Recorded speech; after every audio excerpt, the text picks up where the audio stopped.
बिस्मिल्लाहिर्रहमानिर्रहीम। अस्सलाम वालेकुम। मैं सैयद इमरान शफ़क़त आपकी ख़िदमत में एक बार फिर हाज़िर हूँ। जो लद्दाख में चीन ने जो कुछ भारत के साथ किया, मैं बड़े दिनों से कह रहा हूँ। ज़ाहिर है कि किसी इन्फॉर्मेशन की बुनियाद पे और जो पाकिस्तान के दफ़ाई माहिरीन हैं उनके साथ गुफ्तगू करने के बाद ये मेरी ये राय बनी थी, और जो इन्फॉर्मेशन थी उसकी बुनियाद पे मैं ये कह रहा हूँ कि भारत पाकिस्तान से बदला लेगा चीन का। वो आगे चल के मैं उसकी आपको वजूहात बताऊंगा, वो पहले भी मैं बता चुका हूँ। खैर, लेकिन मामला ये है कि इधर कराची स्टॉक एक्सचेंज पर जो हमला हुआ था उसका इल्ज़ाम वज़ीर-ए-आज़म ने दो टोक अल्फाज में भारत पर लगाया, और उधर भारत ने पाकिस्तान पर जवाबी इल्ज़ाम लगा दिया है कि भारत के ख़िलाफ़ चीन की मदद में पाकिस्तान अपनी जो 20,000 अफवाज हैं या ट्रुप्स हैं वो गिलगित बल्तिस्तान पर वाक़या LOC पर ले आया है। पाकिस्तान की मुसल्लह अफ़वाज ने इस इल्ज़ाम की तरदीद कर दी है। DGISPR ने दो टोक अल्फाज में कहा है कि यह भारत प्रोपेगेंडा कर रहा है, इस तरह की कोई सूरत हाल नहीं है, ना पाकिस्तान इस तरह का कोई एडवेंचर करने जा रहा है। मगर इसके बावजूद भारत की तरफ से ये मामला रुकने वाला नहीं है। इस चैनल पर आपसे दो बातें जो थी वो मैंने गुजारिश की थी। पहली ये, जिस तरह मैंने गुजारिश की थोड़ी देर पहले इस वीडियो के आगाज़ में, कि अगर लद्दाख में एक भी गोली चली तो फिर बात तीसरी आलमी जंग तक जाएगी। भारत को एहसास था कि वो चीन का मुकाबला नहीं कर सकता। चीन बहुत बड़ी कुव्वत है, उसके मुकाबले में दुनिया की दूसरी बड़ी कुव्वत है, यानी अददी एतबार से। वैसे भी चीन हर तरह से ख़ुद कफ़ील है, अपनी जितने भी उसके डिफेंस के जितने भी प्रोजेक्ट्स हैं उनमें वो टैंक बनाने से फ़ाइटर प्लेन बनाने तक, जो स्पेस टेक्नोलॉजी है उसमें बहुत आगे है, एटॉमिक टेक्नोलॉजी में बहुत आगे है, IT टेक्नोलॉजी में बहुत आगे है, और फिर उससे बढ़कर, सबसे बढ़कर वो दुनिया की उभरती हुई एक इकॉनमी वाली पावर है, जिसको मैशियत कहते हैं हम उर्दू में। वो एक बहुत बड़ी पावर है। तो वो जानता था कि भारत के साथ यानी भारत जो है वो जानता था कि चीन के साथ वो मुकाबला अपना नहीं कर पाएगा। इसलिए जो थी शरारत वो एक हद से ज़्यादा भारत नहीं कर सकता था, और उसका जवाब भी उसको मिला। और चीन जो है वो भी जंग से गुरेज ही करता है। उसका जो उसकी वजह है कि उसका जो असल हदफ है वो माशी तरक्की है, और इसकी राह में, यानी जो उसकी माशी तरक्की की राह में कोई भी जो रुकावट हायल होगी वो उसको दूर करेगा, और उसको दूर करने के लिए चाहे उसको फ़ौज का इस्तेमाल ही क्यों ना करना पड़े, वो इससे भी नहीं चुकेगा। तो ज़ाहिर है कि जो ये सारी जो एडवेंचर था वो आलमी थानेदारों, जिस तरह अमेरिका है और बड़ी ताकतें, उनकी मदद से था कि किसी तरह CPEC का रास्ता रुका जाए। CPEC को बैठ के लद्दाख वाली साइड पे बैठ के पाकिस्तान का जो गिलगित बल्तिस्तान वाला एरिया है उसको यानी वो अटैक किया जाए, दूसरे लफ्ज़ों में। तो इस साजिश को बड़े तरीके से बग़ैर जंग लड़े उस चीन ने नाकाम बनाया। दूसरी बात ये मैंने आपसे गुजारिश की थी कि चीन के हाथों अपनी जो शिकस्त हुई है उसको, इबरतनाक शिकस्त, अरुणाचल प्रदेश भी हाथ से जाने वाला था भारत से। उसने गुलान और जो पेंगयांग झील है उस पर इत्तफाक़ किया कि उस पर चीन का कब्ज़ा मान लिया। तो ये जो इबरतनाक शिकस्त है 1962 के बाद पहली दफ़ा उसको इस लेवल की चीन के हाथों शिकस्त हुई है। तो वो अब उसका बदला जो है वो पाकिस्तान से लेगा। इसकी दो वजूहत हैं। एक, वो ये समझता है कि चीन ने जितना भी एडवेंचर किया है ये भारत की नज़र में एडवेंचर है। असल में तो एडवेंचर ख़ुद भारत ने किया था किसी के इशारे के ऊपर, लेकिन वो ये इल्ज़ाम जो है ज़ाहिर है चीन के ऊपर लगाता है, और वो समझता है कि पाकिस्तान जो था वो इस एडवेंचर में ऑन बोर्ड था। पाकिस्तान की जो हर तरह से फ़ौजी एतबार से और इंटेलिजेंस के एतबार से, इवन जो जिसको आप कहते हैं जो थ्रेट परसेप्शन थी वो, और थ्रेट असेसमेंट जो थी वो भी पाकिस्तान ने उसको दी थी। चीन को फौरी तौर पर ये जो चाल चल रहा था भारत, वो उसको उस तरह से नहीं समझ सका था। हालांकि वो बहुत बड़े दिमाग हैं, लेकिन पाकिस्तान की चूँकि भारत के साथ जो है वो, या भारत पाकिस्तान के करैक्टर को और भारतीय फ़ौज और उसकी इस्टेब्लिशमेंट के करैक्टर को बहुत अच्छी तरह समझता है, इसलिए पाकिस्तान ने जो थ्रेट जो असेसमेंट थी वो चीन को करके दी, फिर चीन ने उस पर रिस्पॉन्ड किया। और दूसरी वजह यह है कि पाकिस्तान जो है वो CPEC की वजह से चीन की सॉफ्ट बैली है। अगर चीन का रास्ता आपने रोकना है, क्योंकि दुनिया में चीन की जो तकरीबन हज़ारों साल पुरानी हिस्ट्री है, उसमें चीन ने कभी भी समंदरी रास्ते से तजारत नहीं की।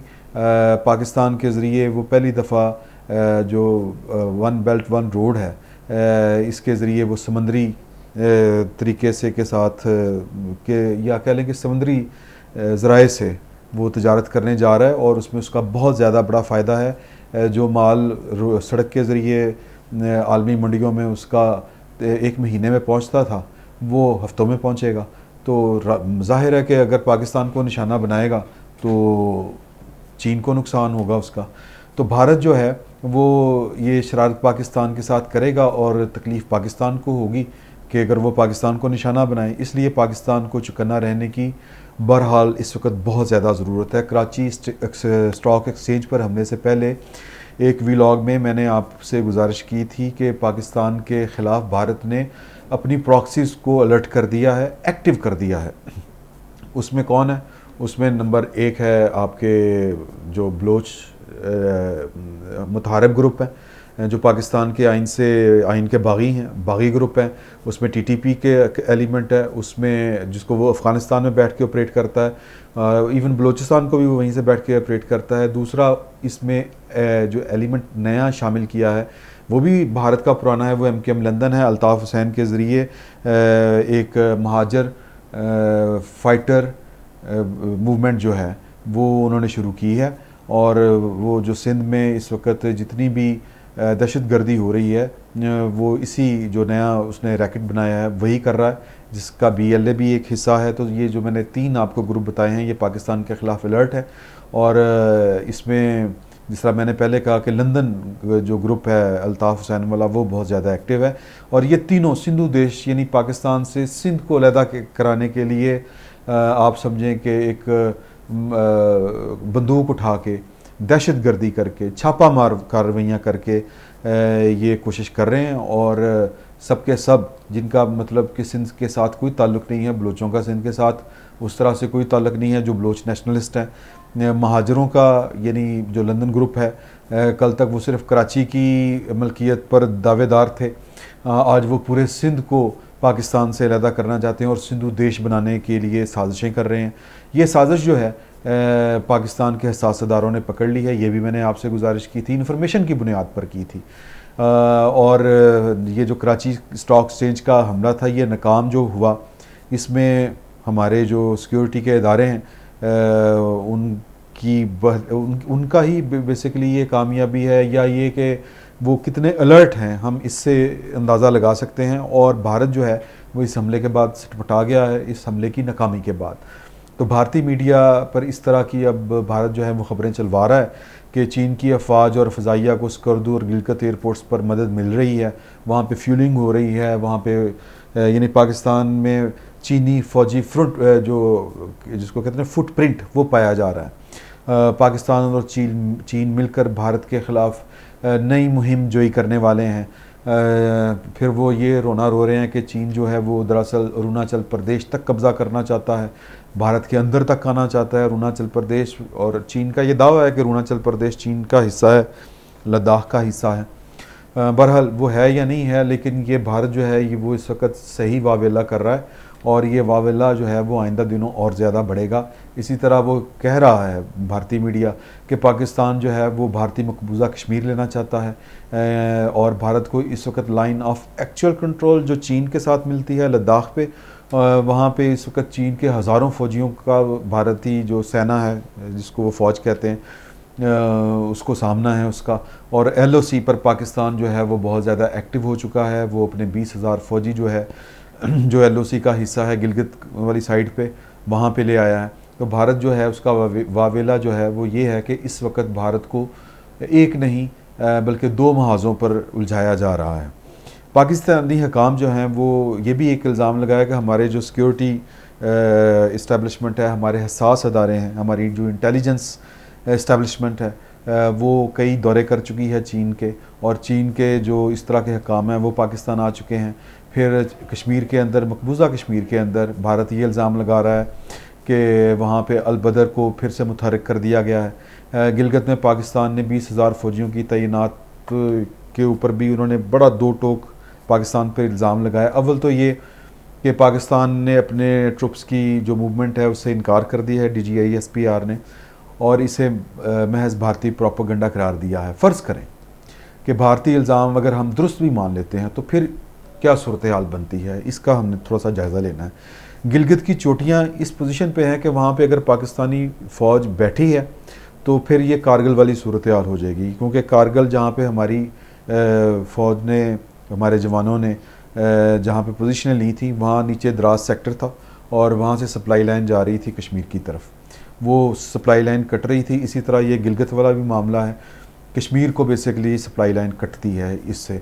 और ऊपर दूसरी तरफ लद्दाख में जो चीन की फ़ौज मौजूद है, तो चीन यानी सूरत हाल ये, लद्दाख भी हाइट पे है, गिलगित भी हाइट पे है और नीचे भारत है। तो इस वक्त पाकिस्तान और चीन, अगर भारत का ये हम इल्ज़ाम दुरुस्त मान लें तो फिर सूरत हाल ये है कि इस वक्त लद्दाख में गलवान, अक्साई चिन और सुकम पर चीन की मौजूदगी का मतलब ये है कि अरुणाचल प्रदेश तक भारतीय अफवाज चीन के निशाने पर है। और इधर गिलगित में अगर हमारी फ़ौजें वहाँ पे ऊपर बैठी हुई हैं तो नीचे सामने जो भारतीय पोस्ट्स हैं फ़ौजियों की, जो तनसीबात हैं जहाँ पे फ़ौज बैठी है, फ़ौज के जो मोर्चे हैं वो पाकिस्तान की जो गन्स हैं, हैवी गन्स, वो उनके निशाने के ऊपर हैं। तो दूसरे लफ्ज़ों में अगर भारत ये कह रहा है तो फिर भारत जो है वो इस वक्त फ़ौजी ज़बान में कहें तो सख्त घेरे में है और ये एक ख़तरनाक घेरा है। और CPEC का दूसरे लफ्ज़ों में यहाँ दोनों पोजीशंस पे चीन की और पाकिस्तान की मौजूदगी की, अफवाज की मौजूदगी का मतलब ये है कि पाकिस्तान ने अपना CPEC का मुस्तकबिल और चीन ने, दोनों ने मिलकर महफूज कर लिया है। इस सूरत हाल को बरकरार रखने के लिए पाकिस्तान के अंदर अब सवाल ये पैदा होता है कि क्या करने की ज़रूरत है। ज़रूरत है कि पाकिस्तान के अंदर अमन हो, पाकिस्तान के अंदर सियासी इस्तेहकाम हो, गवर्नमेंट जो है वो ठीक तरीके से चले, और वो मौका जो पाकिस्तान ने चीन भारत की 1962 वाली जंग में गवा दिया था, जब चीन ने पाकिस्तान को कहा था कि हम इधर ऑक्युपाए हैं कि भारत के साथ लद्दाख की तरफ, तो पाकिस्तान अगर कश्मीर लेना चाहता है तो अपनी फ़ौजें कश्मीर में दाखिल कर दे। लेकिन जनरल अयूब जो थे, उन्होंने जॉन एफ कैंडी जो अमेरिकन प्रेसिडेंट थे तब, उनकी एक फ़ोन कॉल के ऊपर उन्होंने फ़ैसला ये किया कि पाकिस्तान जो है वो चीन का साथ नहीं देगा। दूसरे लफ्ज़ों में पाकिस्तान अपना साथ नहीं देगा। अब ये दोबारा मौका भारत की सिर्फ एक गलती से फिर पाकिस्तान के हाथ में लग सकता है। इसके लिए पाकिस्तान को तैयार रहना होगा। भारत मकबूजा कश्मीर में इस वक्त इश्तियाल अंगेज़ कार्रवाइयाँ बढ़ा रहा है। कल का वाक़या जिसमें एक बुज़ुर्ग शहरी को इसके नवासे के सामने मारा गया, 3 साल का नवासा था उसका, छोटा सा बच्चा, उसको गिरफ़्तार भी कर लिया गया है। मेरा ख्याल है कि बहुत कम सिन गिरफ़्तारी है ये वाली, इससे शायद कम सिन कोई बच्चा जेल में नहीं होगा बराह रास्त भारत के में। बहरहाल दुनिया खैर सो रही है, दुनिया को इस पर कोई मलाल नहीं है, कोई टेंशन नहीं है। बहरहाल वो कहते हैं कि है जुर्म ज़ईफ़ी की सज़ा मर्ग मफाजात, वो वाला मामला है। इसके बावजूद भारत की ये कोशिश है कि कश्मीरियों को मुश्तल किया जाए और वो कोई जवाबी कार्रवाई करें और इल्ज़ाम पाकिस्तान पर लगाकर भारत जो है वो आलमी थानेदारों की मिली भगत से पाकिस्तान के ख़िलाफ़ कोई कार्रवाई करे। जिस तरह पुलवामा में जो एक हमला हुआ था, खुदकुश हमला एक नौजवान कश्मीरी ने किया था, इल्ज़ाम पाकिस्तान पे उसने धरा और पाकिस्तान के अंदर उसने अपनी तरह से स्ट्रेटिजिकल स्ट्राइक की और जवाब में उसके 2 तैयारे गिरे पाकिस्तान के अंदर और अभिनंदन जो था वो पाकिस्तान के हाथ आया। सवाल ये है कि हम भारत की इस गलती जो मुमकिन तौर पर कर सकता है, क्या उससे फ़ायदा उठाने के लिए तैयार हैं। जिस तरह हमने अमरीकी मुदाखलत पर अभिनंदन को छोड़ दिया था, क्या दोबारा इस तरह तो नहीं हम करेंगे, कहीं ये दोबारा अमल तो नहीं होगा। अगर हम चाहते हैं कि ये अभिनंदन वाली जो तारीख़ है वो ना दोहराई जाए तो फिर अपनी फ़ौज को डटे रखने के लिए महाज़ों पर हमें मुल्क की इकॉनमी ठीक करनी पड़ेगी, कारोबार का पहिया तेज़ करना पड़ेगा, कारोबार चलाना पड़ेगा। मुल्क का ख़जाना खाली है, उसको भरना पड़ेगा। आप नवाज शरीफ से पैसे लें, जरदारी से पैसे निकलवाएं, जिससे भी निकलवाने हैं। सूरत हाल जो है वो इकॉनमी वाली वो बेहतर होनी चाहिए। अगर पाकिस्तान पर कोई इस तरह की आफत आती है, कोई शरारत होती है पाकिस्तान के ख़िलाफ़, तो पाकिस्तान उस मौके से फ़ायदा उठा सकेगा उस सूरत में जब पाकिस्तान के ख़जाने भरे हों, जब पाकिस्तान की इकॉनमी ठीक हो। हमारी हुकूमत को अल्लाह ताला से दुआ है कि इसकी हिम्मत भी हो और इसकी काबिलियत भी हासिल हो। ये महदूद तरीन एक जो है वक्त में एक संगीन तरीन चैलेंज है पाकिस्तान के लिए। अल्लाह ताला से दुआ है कि हमारी जो हुकूमत है वो इस चैलेंज से अगर आए तो उससे निमटने के लिए हर हवाले से तैयार रहे। फिल वक्त के लिए इतना ही। बहुत बहुत शुक्रिया।